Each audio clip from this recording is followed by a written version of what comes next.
and I'ma do it again. Watch me win, then watch me do it again. Tell 'em I can't take no loss. My team hold no L's, no. Aiming for the top, can't make it by myself. I ain't taking no loss. I ain't taking no loss. Look, I'm a Peace and welcome to another episode of Elevate the Mic. And I'm your host, Max Mupese. Today, I'm joined by a guest who's a singer, songwriter, recording artist, and also a media personality. Let us all welcome Nicky Jean. How you feeling? Hey, nice to be here. Thank you for having me. This is exciting. Yes. I love it. It's very cute, very cute. Obviously, I've seen you guys out there on the webs, and I was just like, oh, I want to be on Elevate the Mic. Let's elevate me. Mm-hmm. You know what I mean? Got it. Yeah, so I'm excited to be here. Thank you for having me. Amazing. Speaking of excited, what are you excited about these days? Like, what really excites you other than obviously Sleep. we're gonna have you, we're gonna have a talk about your album, but like, really, when you go through your day to day, like, what excites you these days? That's a great question. What excites me? I wasn't kidding. Like sleep. Okay. Like when I can plan rest. Yeah. Oof, that's an exciting day because I'm like, oh, I'm gonna rest. But also, music. Like hearing new and exciting things.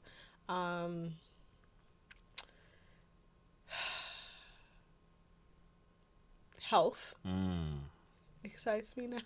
Listen. As you know, as I start to get a little older, I'm like, ooh, like just random things excite me, like, you know, new appliances.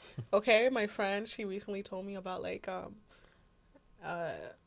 what do you call it? It's like a dishwasher. You can put it on your counter. Right. The portable or mini dishwasher. I was like, whoa. She sent me that. I was like, this is great. Like I didn't even know they made this. I was like, I am an auntie. That is crazy. Like that is what excites me. But no, but other than that, like creativity, art excites me. Like when I see people executing well, that always makes me like, oh my God, this is so good. Like I always kind of feel like a little bit of a nerd or weirdo for this, but like sometimes I'll see somebody like recently I was geeking out on Tisha Campbell from Martin and My Wife and Kids, because I was just watching her career and stuff. And I was like, this is somebody excelling at her craft. Like I feel like sometimes we don't like see people for real, and I was like, this is like, it excites me to see somebody like executing it so well. I'm like, oh my God, like, you know, and I see that with different artists and creators and people, and I'm like, that makes me want to create, and that excites me to you know, to make the next big thing. I was gonna ask you if that's something that you draw inspiration from, so you basically answered that question. Interesting.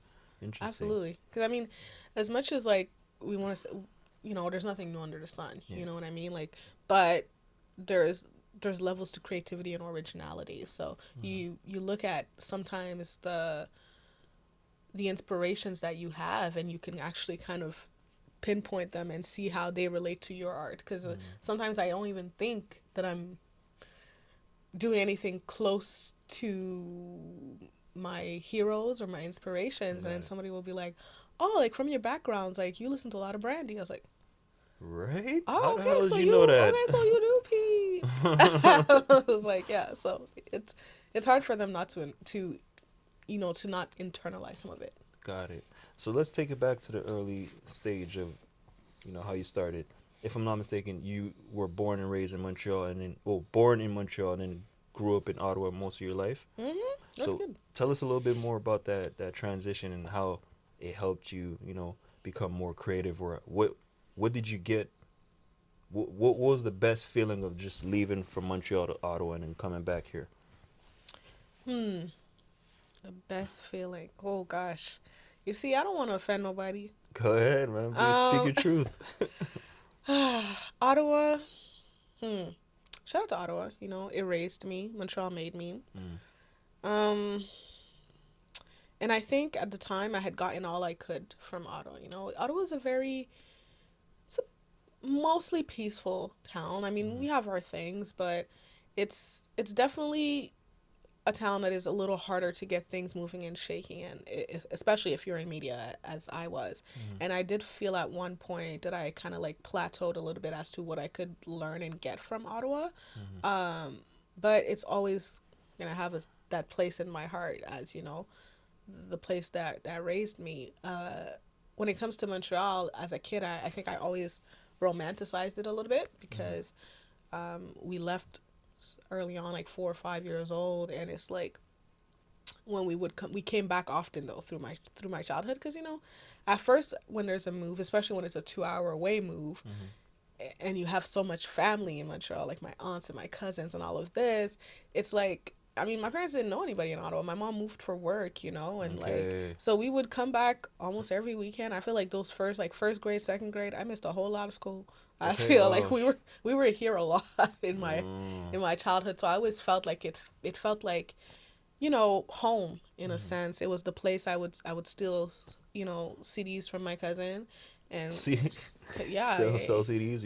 Would you sell them after? Well, you said no, they were for me. Okay. Because, you know, I didn't have no money, Okay. but she had all the latest R&B stuff. Okay, got it. And she, you know, she had the Ushers and the Brandies and the Destiny's Child, and, you know, later on I had to deal with that. You know, when I told her that I was the one that took all those CDs, but at the time she didn't know, and I feel like it was almost like going on a. When we were going to Montreal, I was going to a candy store. Because I would like take her mix CDs, and I would take different. Oh my God, it was so bad. But like, and then I would bring them back to Ottawa, and I would make dance routines. And I would learn the songs, and that I feel like that really sparked my love for R&B for sure. Her music taste, but like my parents, you know, they were into like.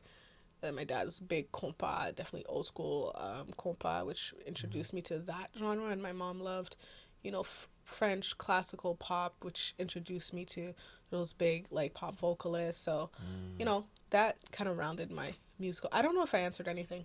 You did, actually. Okay. That the feeling, I get that, specifically when you said you started selling your cousin's CDs. So that's... I didn't sell them. I started stealing. Stealing, thank you. Stealing. But when you said that, I was like, wait, you stole? And then in my mind, I was like, did you sell them also? No. Okay. Like, but it's funny because, you know, karma is funny. Because I stole them from her, and my brother stole them from me. So, you know, yeah. It is what it is. You got yours. Yeah. Listen. It's okay though. We all got great music today. So now, where? Okay. I'm very sorry. You just covered your mic. Oh, where did it go? Oh, gee. No, it fell. Right, it fell. Oh, okay. It fell. That's the problem. Sorry. Try and stick it. And, yeah, like this. Pick up from the last question, okay? Perfect. Thank you. The mic is on the frame, Lucia. Yeah, it's okay. It's okay? So, how is it? Okay. It's getting spicy. Hi, I'm testing the mic levels. It's good? We're good? So, Okay. when I say action, 3 seconds, and pick up for the last question. Perfect. Okay? Let's do it. Everybody ready? Nobody cut, huh? Okay. 2, 3, action. So you're saying you stole from your cousin, right? You're stealing your cousin's CDs. Got it. So what would you say, was there a point where was that specific time helped you understand more hip hop, or like did you care about hip hop at that time, or? Well, I mean, you mentioned the stealing, so I do want to say that karma did come back to me with that, and I stole it from her. My brother stole them from me, but that's, you know, that's neither here nor there. But hip hop, when did you know, now it feels like brown sugar. You know, when did you fall in love with hip hop? I do love hip hop. I'm a big like, I'm more of the older style of hip hop for sure. Probably around that time as well. Like probably around the time of like, again, my cousins, they were older, and because they had older friends, they had friends that were doing things and making music too, and mix CDs and stuff, and I would hear like, you know, I was such a nosy kid, bro. Like I was like going into their if you remember MSN, and Yeah, like I would yeah. see like the files that their friends sent them. I'm like, oh, I'm listening to that. Shit. It's like, Nicky, qu'est-ce que tu fais? I'm like, I'm just Searching. all up in your messages. No, don't worry about it. But yeah, like definitely stuff like that, like got me into like the creation of music, that like hip hop, the different flows, like the storytelling of hip hop is what I like. That old school, like, let me sit down, tell you a story. I love that. Got it. Yeah. And how would you say, what kind of student were you at the time? Like, were you really into like school nonstop, or just you were looking more into the creative side of things, and then looking at school as a plan B for the most part? No, that was not, plan B was not a thing in my house. I was an excellent student. I was really good. I don't want to like toot my own horn, but it was also kind of traumatic. Like I was expected to be very good in school, so like A's is the minimum. A plus is where you should be. Type of thing. So it was always like, school was always a focus. I do love to learn. I was always more on the linguistic side, the literature side. So English, French, creative writing, visual arts, even though I sucked, but I liked to try. You know what I mean? But I was also science and math up until a certain point.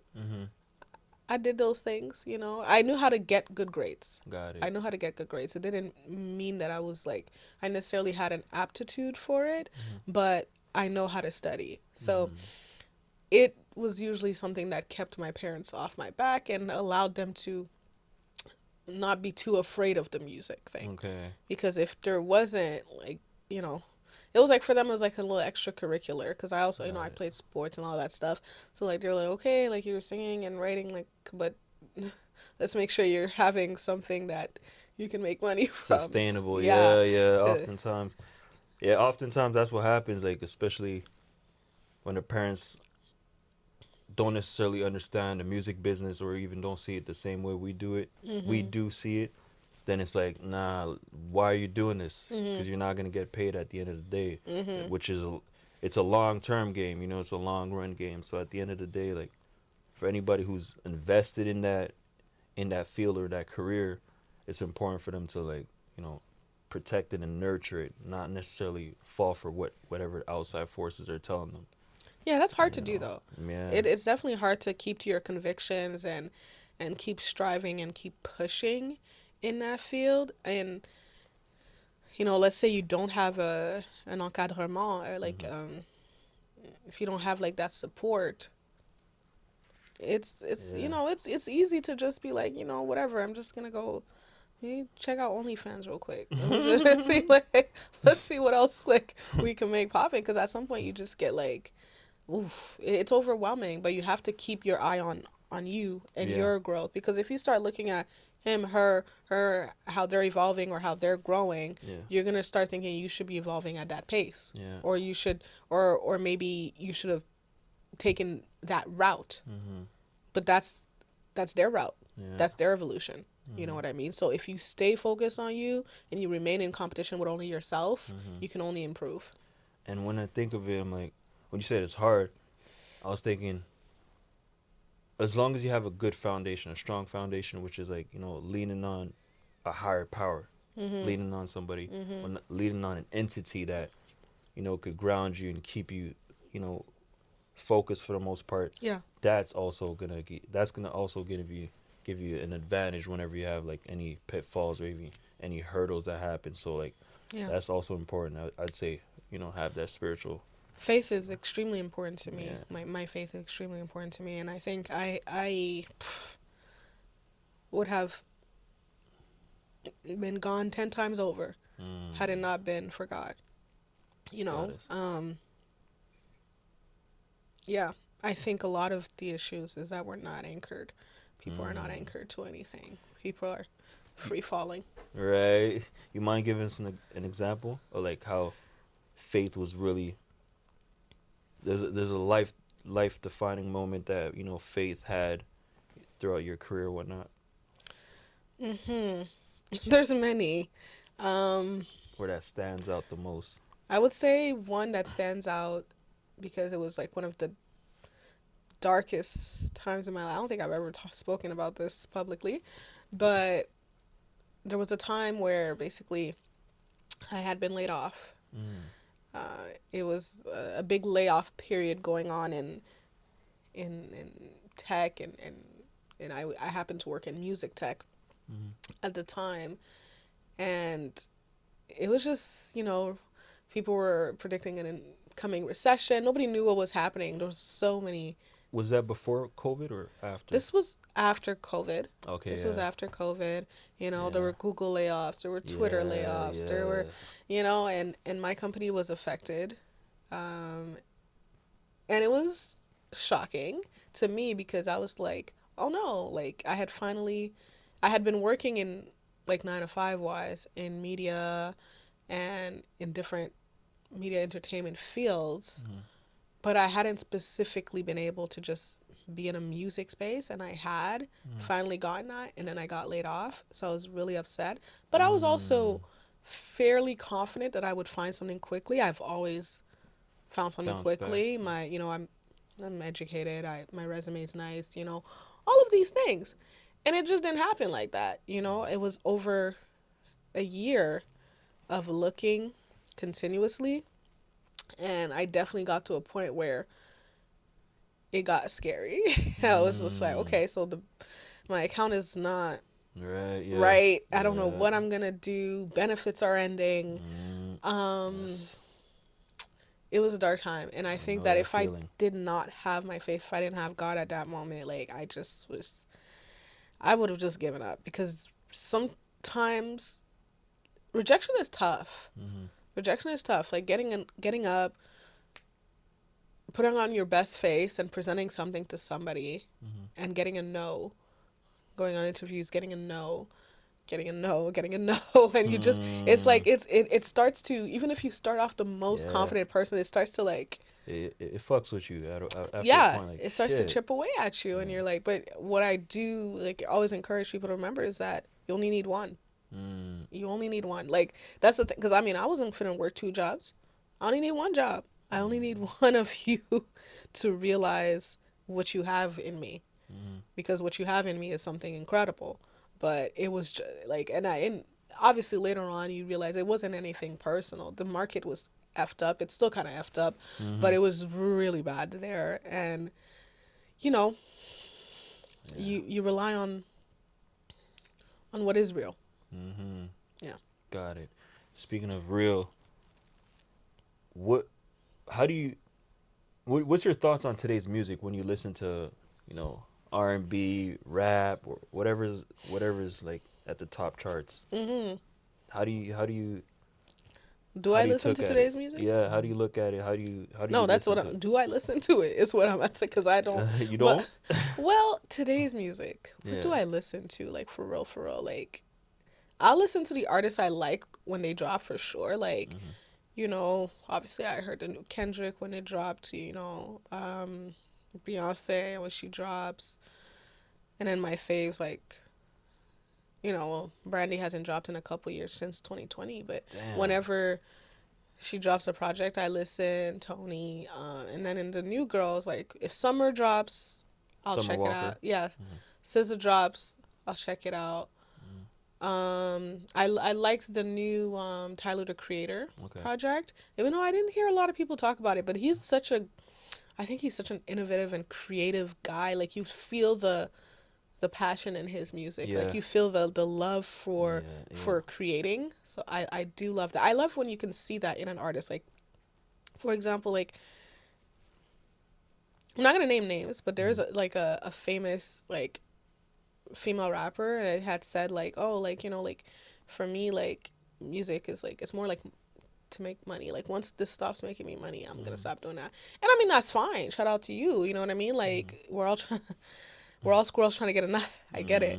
But also, it can kind of show that it's not your love or your passion when listening to it, if you're just doing it for, like, what is gonna get me the quickest and biggest check. You know what I mean? So I do like to listen to artists who have a little more depth to them. For sure. Storytelling and whatnot. Yeah. I was trying to think of like more hip hop. Rhapsody. Rhapsody's dope. She's definitely. Ooh, Doshi's Doshi, album. yeah. Doshi's Alligator Bites Never Heal. This went double platinum in in my car since it's been released for sure. Like I love those type of things. Oh yeah. Like the way she just tells these, like the way that she did the boom bap and she's doing like the singing and the rapping and I'm just like, oh, it's so good. Shout outs to Top Dog and TD. Like they're great recruiters. I noticed Absolutely. that. Like, they know how to pick the right talents. Yes. Now, you also have more than 10 years of experience as a media personality, as a host. How did you get started, and what inspired you to take that lane? I like to talk. Your friends told you that, hey, let's see, go be a media personality. You know, well, when I started, like when I was in school, like I had no idea, like near the end of high school, which is as much of an organized and prepared person as I am, I had no idea what I was going to do because, you know, the math wasn't looking great. And I found out that because I wanted to go into marketing, that I needed like grade 12 university level math. And I was like, no, I've been in Ontario. I don't know how it works here, but in Ontario, like they have, when you start to choose, you're able to choose, you can choose C, which is college level. You can choose M, which is mixed, and you can choose U. And I had been like, you know, as soon as they let me choose, I was like, ooh, I tried. I think grade 10, grade 9 and 10, they use the verbiage applied and academic. Then grade 11 and 12, they use college or university. And I remember in grade 10, like, I was like, oof, I'm taking applied. I'm tired of, like, busting my butt at math. And it's like, I'm not going to do nothing with this. Like, you know, like, let me just, and everything else I took U level for sure. But I was like, you know, and then I get to grade 12 and I'm like, yeah, I want to apply for marketing. I want to, you know, that's what I want to major in. Yeah. And they're like, okay, well, you need grade 12 U math. And I was like, that's not happening. So I looked at that book real quick. I was like, first of all, I was already struggling with the C math. I was like, you know, we're this is a lot. We're doing a lot. And they're like, yeah, well, in marketing, there's also, you know, there's budgets, there's numbers. I was like, I don't like numbers. I'll hire somebody for the numbers. They're like, yeah, but you still need to. I was like, okay, fine. So I was like, so what can I do that is similar to marketing? Right. And that's when I found out about communications. And I was just like, ooh, this is interesting, you know? And I kind of saw like the umbrella of comms and what it was. And, you know, at that time, it was really good to go into communications because it was about to be that boom of, they were hiring a lot of comms people in different industries. So I was like, okay, this like sounds like me, you know what I mean? And I could specialize. I did my specialization in media, so media comms. And I kind of went from there. And as soon as I got to university, I was like, okay, how do I position myself? How do I make myself indispensable? And I started, how do I get a position I'm not qualified for? And I started volunteering in radio, and I just made myself so present that they offered me a job, maybe like second year university. And as I started my career in radio, I decided, you know, I also wanted to host. And because I working with the host, I was like, oh, I got a good playlist too. You know, I could do this. And turns out I was kind of good at it. And, you know, I won a couple of, you know, different awards for my shows and stuff. Congrats. So I kind of like decided to pursue it and keep going in it. And, you know, and it just kind of snowballed into this thing that is like kind of like now a part of my brand. You know, I do shows, podcasts, and these type of things. And I always, as I got older, I started centering it all around a music brand. So mostly everything you see me do or host, or like even when I work with Montreal Black Stars, whatever, my segments usually focus around music or music analysis. So got it. Yeah. Shout outs to you, by the way, and you feel free to plug your show. Like, what's your show about? And Yeah, absolutely. Let people know. Okay, so we do The Spot on CKUT 90.3 FM. The Spot, one Friday a month. So you got to follow us at The Spot 903 to kind of see when the next episode is going to be. Right now, the next episode is February 14th on Valentine's Day. So it's going to be a good episode, guys. We got a really special guest. So I definitely think you should tune in. Emmy and I, my friend Emmy and I, we do The Real Villain on YouTube. So you can go check that out. Is where we dissect TV shows, actually. And we kind of let you know who the real villain is. So definitely go check that out on YouTube. Everything is actually on my page at NickyMusique, at NickyMusique. The music is spelled in French. This is like ingrained in my brain. So the links to everything. The franglais. You know, that's like, it represents my brand. It's like, you know, like NickyMusique, yeah, mostly English, but the music is spelled in French just so you don't forget. I love it. Yeah. Speaking of music, Almanac, your latest project. I love this song. I need you to say it for me because I know I'm gonna fuck it up. Je viens. Je viens. Yeah. Got it. I got it right. Yeah, it's not that hard. Yeah. I was like, okay. So je viens. Could you tell us a little bit more about the concept of Almanac and why 2025? Why did you decide to release it this year specifically? I didn't decide that. God decided that. Cause gotta say amen. Amen. You know, because if it was for me, it would have been released, but I got to go with his timing.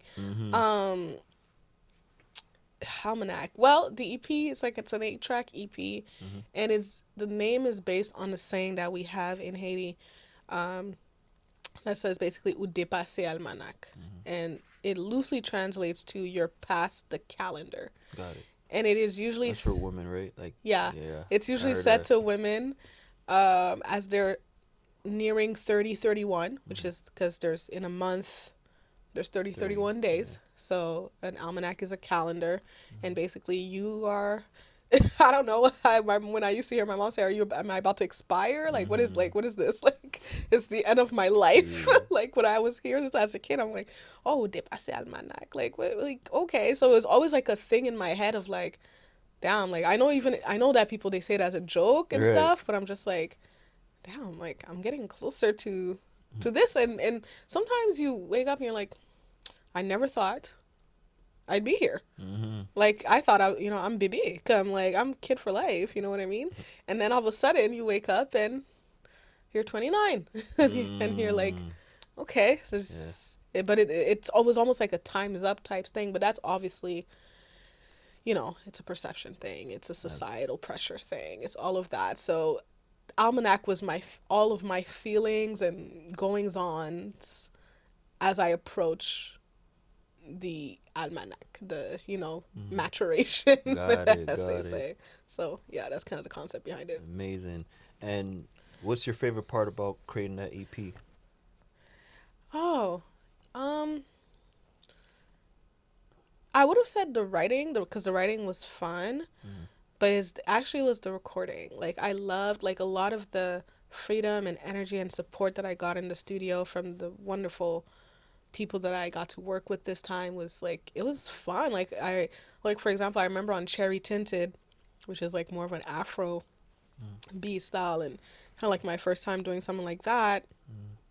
Like, near the end, the engineer was like, you know, just let's just do something fun here. Just go. And I was just like, I remember feeling so self-conscious at first, because I was like, what am I saying? Like, what do you want me to say? And then he was just like, just stop thinking about it. And then like, now like that last minute or so of the song is like my favorite part. Okay. I love that, because it's like, we're freestyling, we're having fun, and like, there's at the end I kind of say like, because he was telling me to do random like, and I said, you know what, creative juices, like, I'm out. I don't have none of those.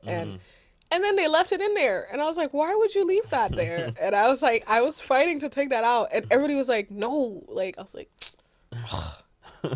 am I not the boss? I guess not, but whatever.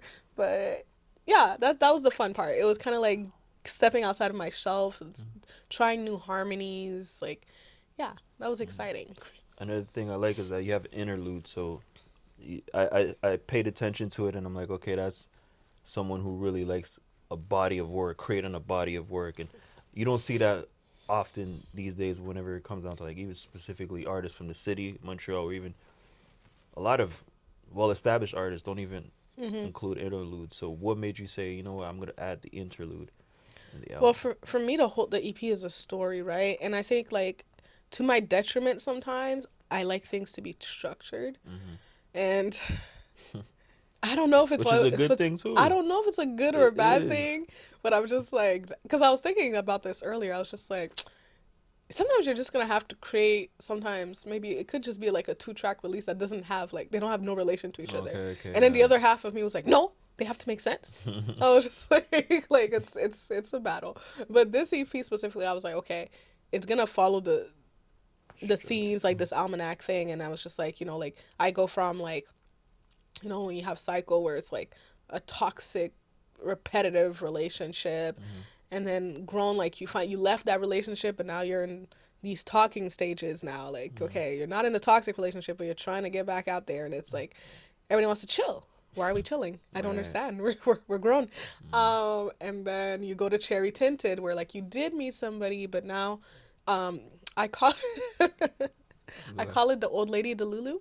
So the old lady Delulu, I'm not old, guys, but I just, I like to say that. The old lady Delulu is when you meet somebody and he's automatically your husband.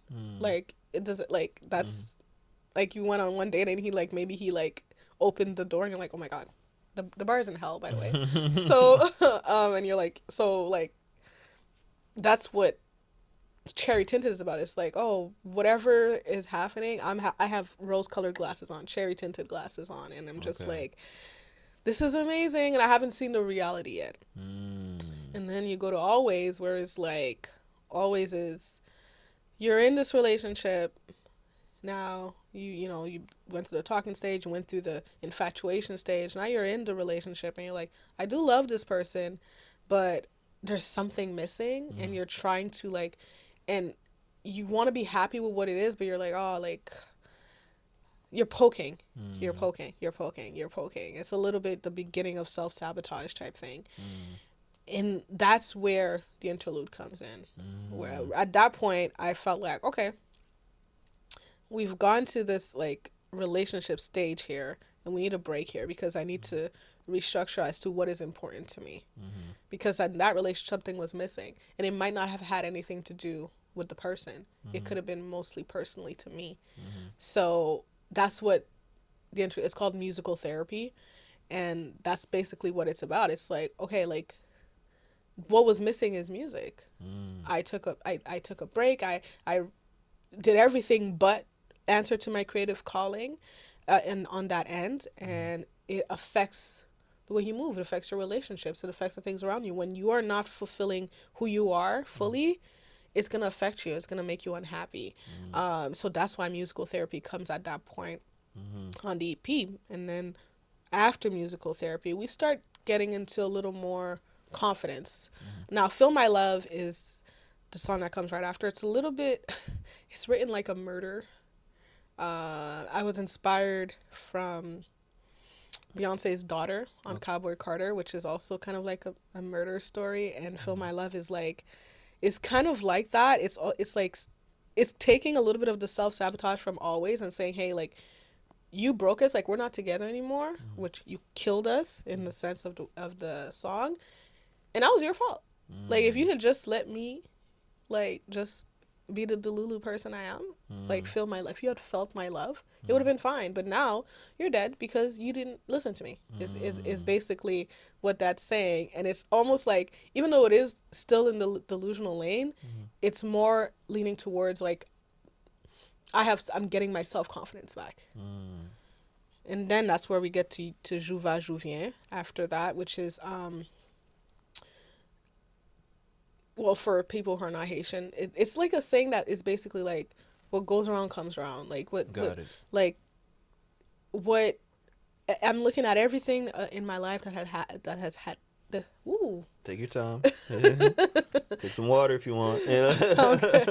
Looking at everything that has happened up until now, and I'm like, you know what? Like, life goes on, it moves, and who needs to what needs to happen will happen. And I'm gonna one day you will need me. One day you'll realize what my worth was. But until that day, you know, It's too late. I'm yeah, you know, I'm good with myself. I'm chilling, and now I feel like there's a part where I say like, if you're fire, then I'm water. You know, if you're Monday, then I'm Friday. You know, I have realized that like I'm the, Yeah. you know, and you're losing out. That's cool. And then it's to a compa beat, so that's always fun. You rocked it. You rocked it. I like that one. And then the last song is Captain, which is ultimate confidence. You know what I mean? It's me accepting the title that I've been given in a lot of things. It's a little bit bittersweet because a lot of in my life I've had to, in my family, in work situations, in my business, I've always had to be the leader. Sometimes just appointed a leader, not necessarily chosen. And heavy is the head. Are you you're the oldest in your family, or? I am. Okay, got it. Heavy is the head and a lot of responsibility.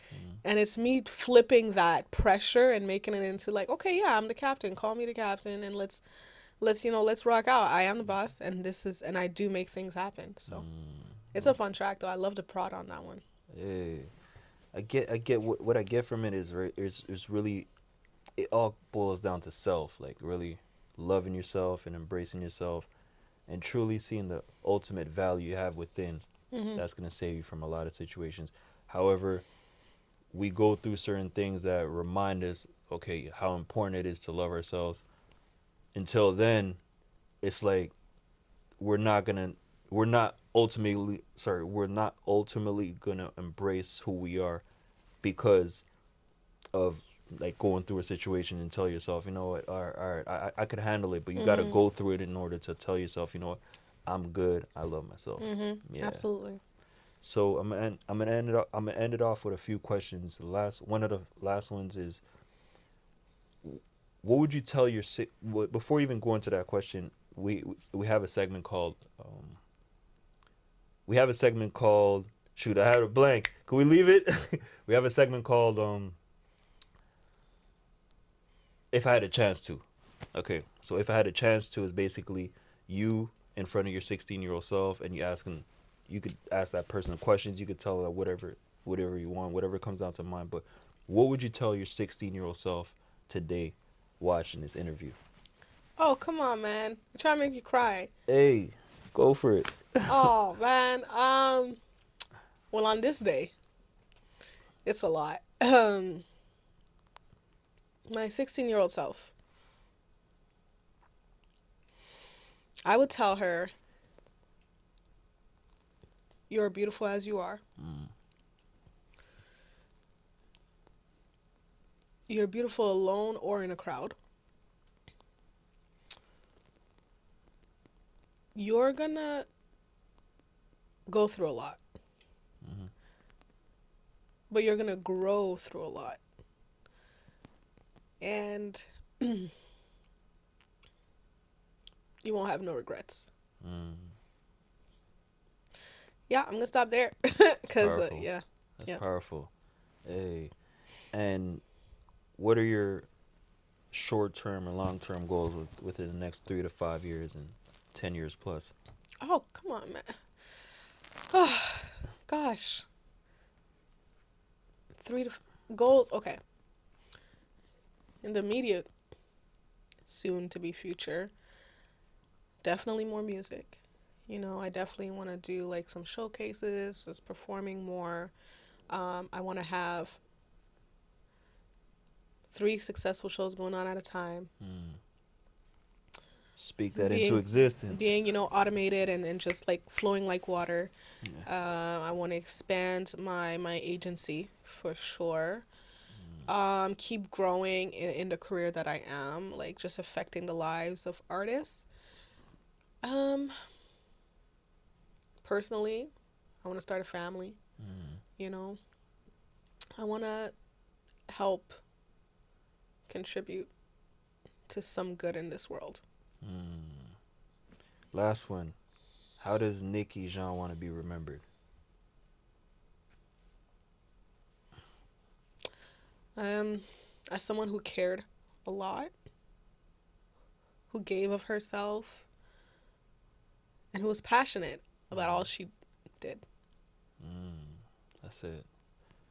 Hey, we thank you. We appreciate you for being here. One thing I like to see is growth, you know, and I could tell that you're leading more into growing and even being a lot more vulnerable. And it takes a lot of courage. It takes a lot of guts. And I applaud you for that. Keep doing you, keep being you, and keep embracing yourself. On that note, shout outs to everybody watching this show. We appreciate you. Another episode of Elevate the Mic, where we elevate mindset and skill sets of individuals who are part of the hip hop community. Peace.